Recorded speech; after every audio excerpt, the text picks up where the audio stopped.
Did your dog just herd your baby across the room?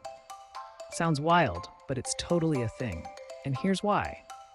Some dogs, especially herding breeds like Border Collies, Aussies, and Corgis, are wired to guide movement. It's in their DNA. When a baby starts crawling or toddling around, your dog might circle them, nudge them gently, or try to keep them in one spot. They're not being bossy. They think they're helping. To them, your baby is part of the flock, and they're just doing their job by keeping them safe and in line. It's both hilarious and heart-melting to watch. Ever caught your dog herding your little one like a tiny sheep? Tell us about it in the comments and follow for more awesome dog facts every single day.